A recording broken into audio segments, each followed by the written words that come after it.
নমস্কার ও প্রণাম দর্শকবৃন্দগণ।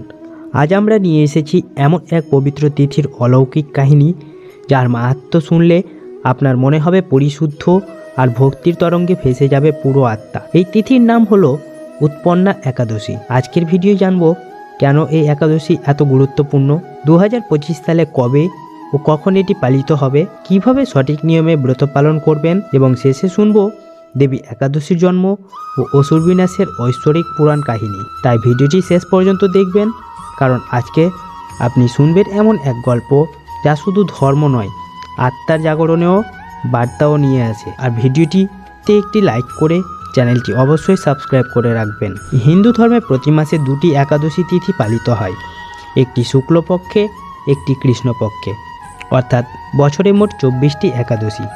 প্রতিটি একাদশীরই আছে নিজস্ব মাহাত্ম্য। তবে মার্গশীর্ষ মাসের কৃষ্ণপক্ষের একাদশীকে বলা হয় উৎপন্না একাদশী, যা একাদশীর দেবীর আবির্ভাব তিথি। পুরাণ অনুযায়ী এই দিনেই একাদশী দেবী ভগবান বিষ্ণুর শরীর থেকে প্রকাশিত হয়েছিলেন।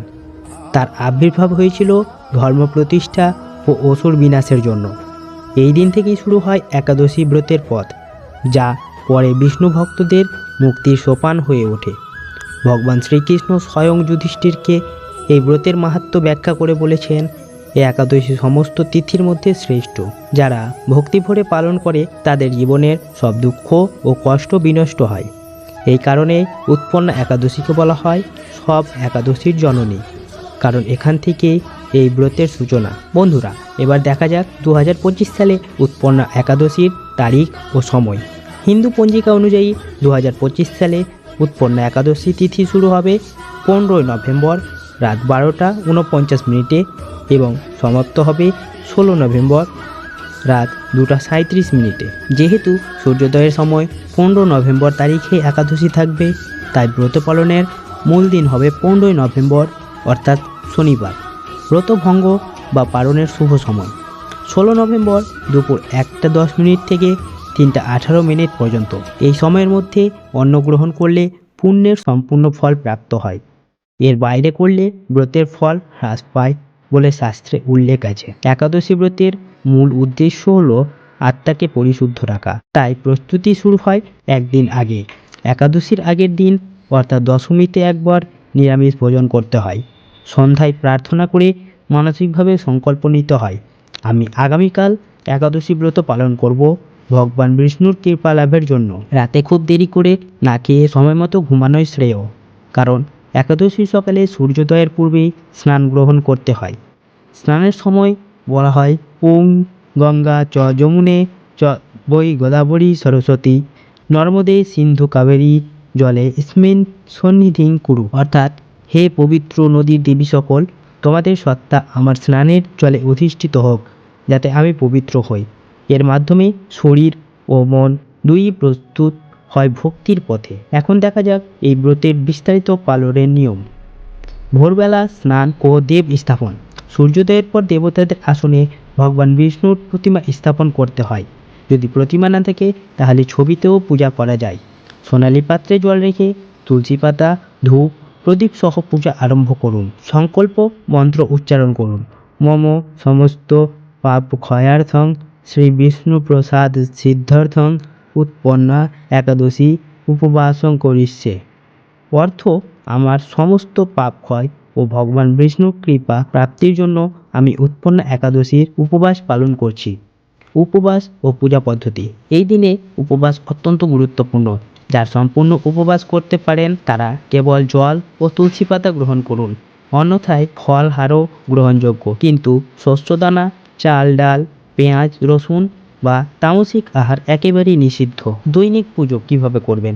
ভগবানের চরণে চন্দন, ফুল, ফল, তুলসী পাতা, ধূপ ও দীপ নিবেদন করুন।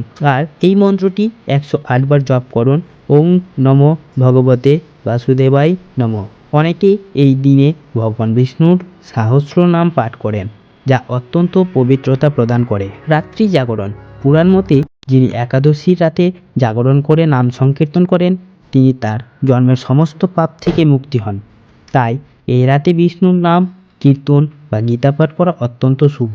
এখন আসা যাক সেই অলৌকিক কাহিনীতে, যার কারণে এই একাদশী এত গৌরবান্বিত।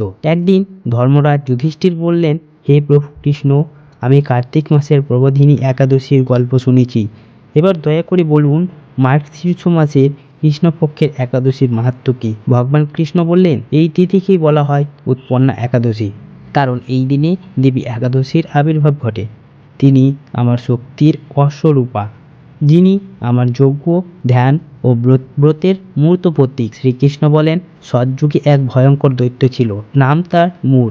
সে এতই শক্তিশালী ছিল যে ইন্দ্র, অগ্নি, বায়ু ও ব্রহ্মাসহ সমস্ত দেবতাকে তাকে পরাস্ত করতে ব্যর্থ হয়। সে দেবলোক আক্রমণ করে স্বর্গ দখল করে নেয়। দেবতারা অসহায় হয়ে প্রথমে শিবের শরণ নেন, কিন্তু শিব তাদের পরামর্শ দেন বিষ্ণুর শরণ নিতে।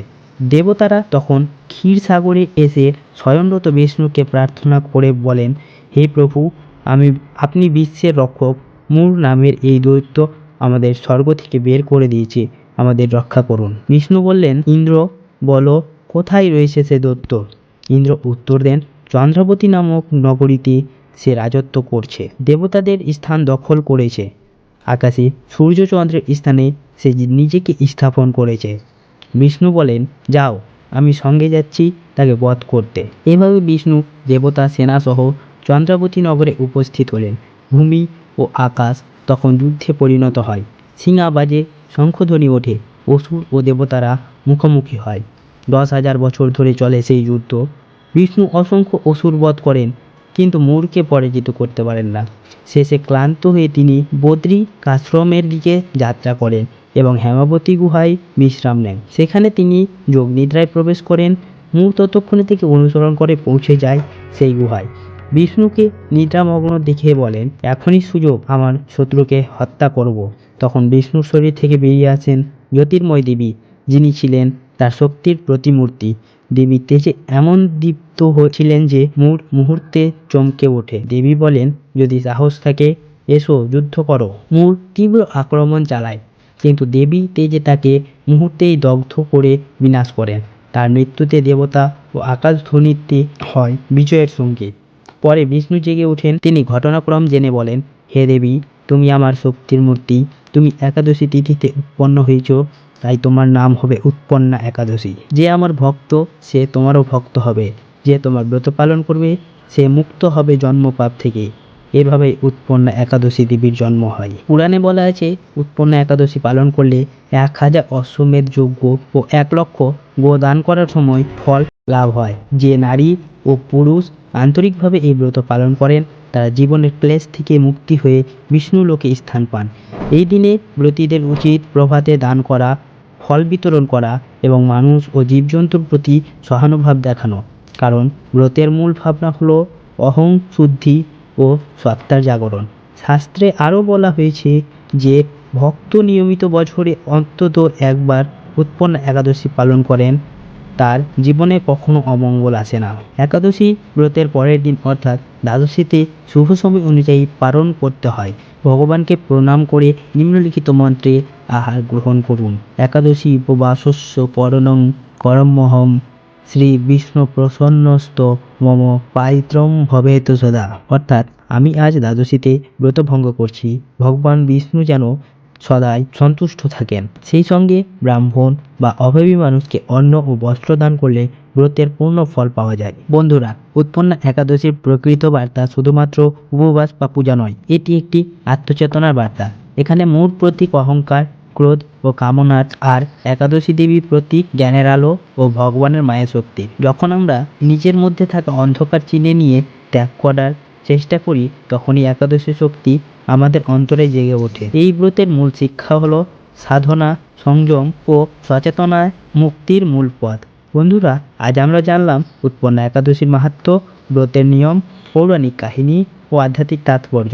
যদি আপনি ভক্তি ভরে এই ব্রত পালন করেন, তাহলে বিশ্বাস করা যায় ভগবান বিষ্ণুর অন্তত কৃপায় আপনার জীবনের সমস্ত বাধা, রোগ, শোক ও দুঃখ দূর হয়। তাই আজ থেকে প্রস্তুতি নিন, মনে আনুন ভগবান শ্রীহরির নাম। এই ব্রত হোক আপনার জীবনের এক নতুন সূচনা। শেষে আসুন সবাই মিলে উচ্চারণ করি, ওম নমো ভগবতে বাসুদেবায় নমঃ। জয় শ্রীহরি, জয় একাদশী দেবী।